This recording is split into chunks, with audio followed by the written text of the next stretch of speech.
205, vous avez vu les voitures qu'on a présentées, une Rambler en très bon état, même si elle n'était pas à concours. On a présenté une Jaguar qui était récente, qui était bien sûr en très très bon état. Et on présente aussi des voitures dans leur jus. Et celle-ci, elle porte les stigmates d'une vie passée, plus ou moins chaotique, on ne sait pas toujours, des précédents propriétaires. Elle a été refaite il y a 20 ans. Ah, c'est sûr, elle n'est pas nickel. Mais ça fait aussi partie du charme des voitures. Elle sera peut-être un jour restaurée entièrement. On verra ça avec le propriétaire tout à l'heure.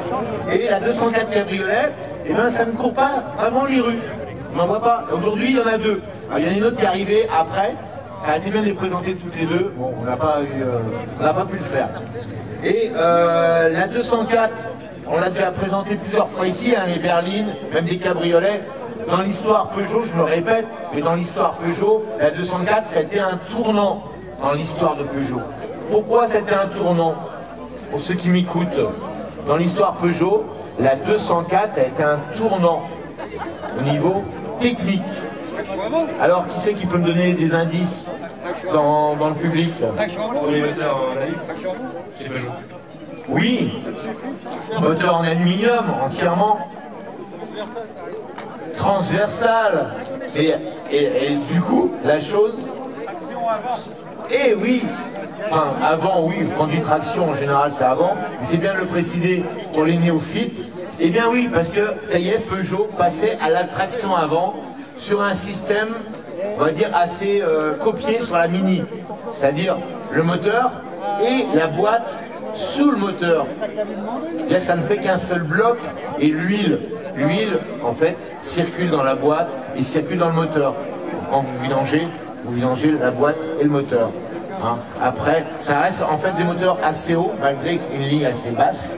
Ça reste des moteurs assez hauts, légèrement inclinés d'ailleurs, pour gagner... Voilà, donc la 204 dans l'histoire de Peugeot, c'est un tournant. Peugeot, après la guerre, avait continué à faire des voitures classiques, c'est-à-dire des propulsions, avec ces fameux ponts à vis. Et avec la 204, on rentre dans une catégorie de voitures compactes et modernes, avec des moteurs en aluminium, voilà, des 4 cylindres, au départ, qui devaient faire 1100 cm3, si je ne me trompe pas, et qui va évoluer. La 204 est présentée en 1965, la berline. Le cabriolet va suivre un an ou deux après, 66, fin 66, et ça va perdurer jusqu'au milieu des années 70. Je crois que la dernière berline 204 sortie, ça devait être en 75. D'ailleurs, les dernières berlines, il y avait aussi l'option moteur diesel. C'est la première fois que Peugeot sortait, même un constructeur sortait un petit diesel sur une voiture. Voilà, pour faire en général. Donc, ce qui nous intéresse aujourd'hui, c'est cette 204 qui date de quelle année? Alors, elle est de janvier 67. Donc, dans les premières, que tu dis qu'elle a été présentée en 66. Ouais, 66 et celle-ci de janvier 67. Janvier, donc un des premiers exemplaires. Ouais. D'accord. Donc, elle a eu 12 000 en tout produit et celle-ci, ça doit être la même. 12 000 exemplaires. 12 000. Voilà. On n'oublie pas qu'à côté des cabriolets, il y avait également les coupés, très bien dessinés, avec un haillon, très belle ligne coupée. La 304 et la 204 sont très liées parce que c'est la même base. Hein, quand vous voyez un cabriolet 304, ou même une berline 304, c'est un dérivé de la 204. Les portes, le toit, c'est la même chose. Pour le cabriolet, c'est un peu la même chose, c'est la même base. Hein, il y a juste la face avant et les feux qui changent. C'est la même base. D'accord. Oui, tout à fait. Le châssis est un peu plus court, mais c'est la même chose. Alors on va parler de la tienne. Alors je parlais de l'état de la voiture, parce que les gens vont dire ah ouais, mais la voiture elle n'est pas parfaite, il y a des défauts. Explique-nous. Alors moi je l'ai acheté donc il y a 22 ans, donc la voiture avait été rénovée il y a 25-27 ans. L'ancien propriétaire avait beaucoup de voitures, donc il n'avait pas beaucoup de temps pour les consacrer, il avait une trentaine de voitures. Donc il faisait un peu de ménage et donc moi elle est restée dans son jus depuis une vingtaine d'années. J'ai fait bien sûr un peu de chrome, un peu de petites choses, de détails, mais toute la structure effectivement avait été rénovée, on voit bien qu'il y a pas mal de défauts. Qu'on essaie de reprendre un petit peu au fil de l'eau, mais le but c'est pas de refaire un état concours parce que sinon il y aurait probablement plus de frais que... Il faut repartir à zéro et tout refaire. Et toi tu veux essayer de refaire la voiture petit à petit, et puis faire surtout en sorte qu'elle roule. La base, elle est saine comment? La base, dans le plancher, comme beaucoup de cabriolets ces années. La corrosion commence à faire son effet. Tout à fait, surtout le plancher. Surtout le plancher. Les cabriolets, bien sûr, plus que les berlines ou les coupés, sont sujets à l'humidité, normal. c'est pas toujours étanche un cabriolet, surtout un cabriolet de cette époque. J'essaie de m'éloigner hein, pour le bruit. Voilà. Bon, on a une nouvelle sono, hein, elle marche bien, mais il faut qu'on s'habitue. Au niveau son, c'est top. Mais il y a des petits Larsen. Alors, regardez cette voiture. La ligne, pour l'époque, hein, regardez cette face avant. Moi, je préfère la 204 à la 304, franchement.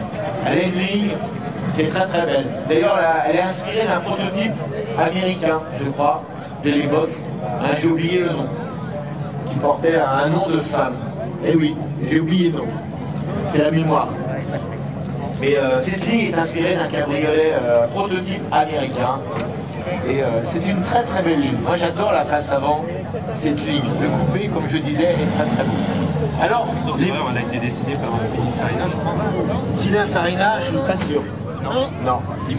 Pininfarina n'a pas. Alors quand Pininfarina dessine une voiture, on retrouve le logo sur les ailes. D'accord. Voilà. Les 504, les 404 cabriolets coupés, oui. Pas la 204. C'est un pur produit, il me semble, Peugeot. D'accord. Voilà. On est bien d'accord. Alors, raconte-nous. Aujourd'hui, pour trouver une 204, c'est difficile. Bien qu'aujourd'hui, je vous dis, on en a deux. On a dû les mettre face à face, je disais.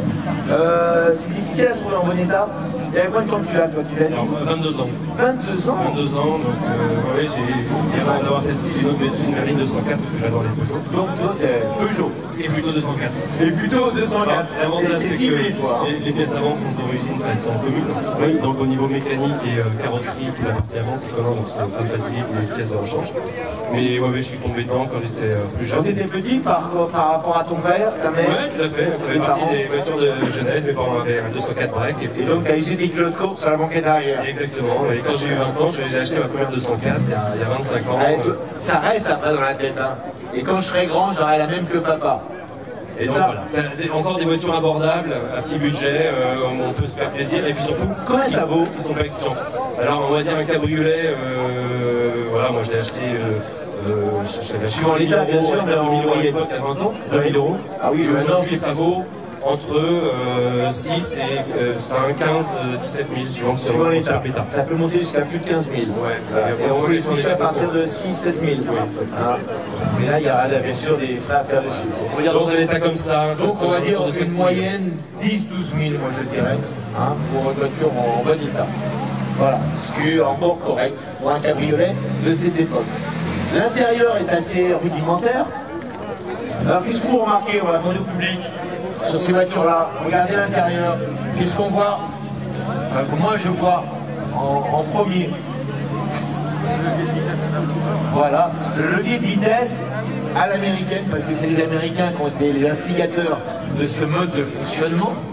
Le levier de vitesse est au tableau de bord. Regardez, ce qui laisse de la place au niveau du plancher, bien que ça ne sert pas à grand chose, vu que c'est une de place. Après, sur les 304, le levier passera au plancher. Tout à fait. D'ailleurs, même à l'époque des 204, il y avait des kits, je me rappelle, il y avait des kits pour mettre le levier au plancher. Des options. Il y avait des options, j'en ai vu comme ça. Voilà. Les vitesses, c'est bien. Il y a 4 vitesses, bien sûr. 4 vitesses, ouais, boîte H classique. Ouais, ça passe bien. Ça marche très très bien. Ouais. C'est bien au tableau de bord. Ah oui, c'est très simple. Hein, j'aime bien les leviers au tableau de bord, moi. Alors, il y a un autre détail. On va demander aussi au public de participer. Rapprochez-vous, pas trop près quand même. Touchez pas la voiture. Il y a un autre détail quand même qui est assez étonnant, qui ne sert à rien, on peut le dire, ça ne sert à rien, mais il est là. Regardez bien, on va voir si vous allez trouver. Allez, je vous laisse faire le tour sans toucher la voiture s'il vous plaît. Non, non, c'est pas ça. C'est un accessoire qu'on trouve à plusieurs reprises. Qui m'a fait... Moi j'avais pas remarqué, c'est le propriétaire qui me l'a fait remarquer tout à l'heure. Alors quel est cet accessoire qu'on retrouve? Un seul suffirait, mais on le retrouve un peu. Ah, c'est pas l'allume-cigare, c'est... Eh oui, c'est le cendrier. Regardez les cendriers, il y en a un dans chaque accoudoir, plus un autre central, dessus, un tiret. C'est incroyable. Alors pourquoi il y en a un central plus dans la berline? Il était central, et on a rajouté, la berline il n'y en a pas hein, dans les accoudoirs. Là on a rajouté pour que ce soit peut-être plus pratique. Alors c'est spécifique au modèle 67, c'est-à-dire que ça s'est fait qu'une année. Une année. On a dû se rendre compte sur Peugeot, quand même, 3 cendriers dans une voiture de place, c'était au moins un de trop. C'est les spécificités du modèle 67, 3 cendriers. D'accord. Voilà, ça c'est bien ce qu'il a dit. Parce qu'on soit droitier ou gaucher, on a toujours un cendrier à portée de main. C'est peut-être ça l'idée au départ en fait. C'est assez étonnant quand même. Donc spécifique au modèle 67. Voilà. Alors on va regarder ce petit moteur. Ce petit moteur 1100 cm3, C'est ça. qui va évoluer jusqu'en 1300 à la fin de sa carrière, si je me rappelle bien. Hein, les 1300 sur les 304, 1300 S. S, ça faisait tour sport, ça faisait bien. Un double carbu, et puis c'est bon, on avait une version sport. Ah, dis donc, le moteur... Ah ouais. Ah ouais. Un confinement oblige, on a un petit Ah, peu sur le cache. le confinement, dit bon. Alors comment t'as racheté ça ou t'as refait? Non, on repeint donc calculateur et puis filtre à air. Et puis la autocollante, il y a des personnes qui le refont. Ah, ça c'est génial. Filtre à air. Ça fait vraiment aspect neuf. Ça, j'apprécie. Franchement, c'est top. Ouais, ça fait plaisir. Alors c'est marrant, le radiateur, il est tout petit, il est décalé. En fait, la calandre, elle ne sert que du côté gauche. Exactement, et côté droit et puis la batterie à gauche. Voilà, pour équilibrer un peu sans doute la batterie ici avec les klaxons. Et là, l'ouverture pour le radiateur, c'est juste là. Hein, une calandre qui est en inox. En inox. En inox. À la fin de la carrière, elle sera en plastique, ce sera moins beau, noir, plastique. Après, le plastique, bien sûr, envoyé partout. Donc c'est un petit moteur assez vif qui mène, parce que c'est une voiture légère, il doit faire 850 kg, donc ça reste très vif. 850 kg. Il n'y a plus de voitures qui font ces poids-là. Incroyable. Donc voilà, on peut rouler sans problème sur les voies rapides. La consommation est raisonnable. À 6 litres, entre 6, 7 litres, ça dépend comment on roule. On peut rouler à 115, 120 sans problème. Voilà, c'est une voiture économique. C'est une voiture qui est assez moderne et qui s'insère bien dans la circulation actuelle. Voilà. Et c'était aussi l'objectif. Moi, j'étais dans une voiture qui démarre assez bien, qui n'est pas trop exigeante en termes de mécanique. Je ne suis pas non plus un mécanicien. Qui est fiable. Et qui est fiable, voilà. Voilà. L'idée, on débranche la batterie, on la rebranche et puis. T'as des freins à disque, bien sûr. À l'avant, un disque, tout à fait. Dans arrière. Voilà.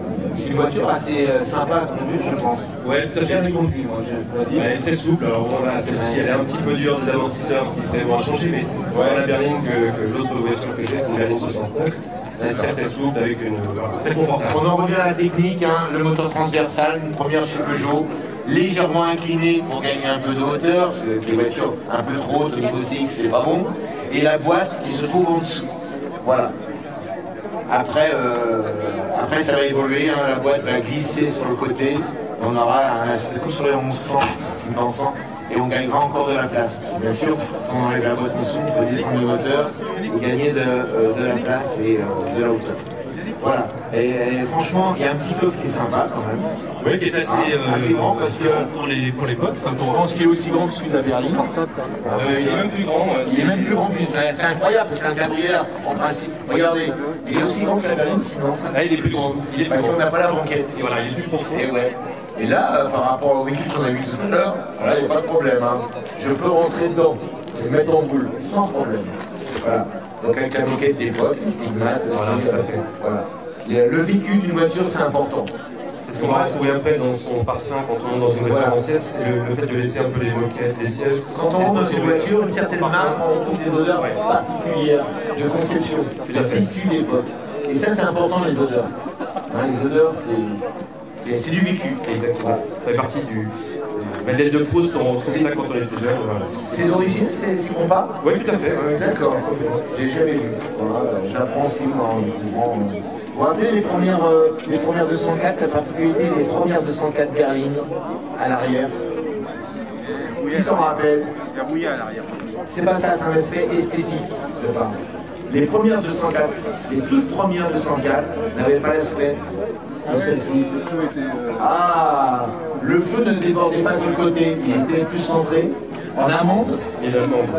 Et la plaque, elle n'était pas là. La plaque, elle était ici. On avait deux demi-pare-chocs et la plaque était ici. Et ici, il n'y avait pas de moulure. d'un seul tenant. C'est les toutes premières. Hein. Tout à fait. On retrouve un peu dans l'esprit des breaks, les pare-chocs en deux parties. Voilà, c'est ça. Pas oublier le break. Dans la 204, il y avait aussi les breaks. Qui sont très rares parce que, comme tout utilitaire, ils ont fini à la casse. Voilà. Merci d'avoir présenté cette voiture avec moi. Merci à vous. Mon prénom Yannick. Yannick, comme vous voyez. Merci Yannick, vous pouvez l'applaudir. Je prends le micro.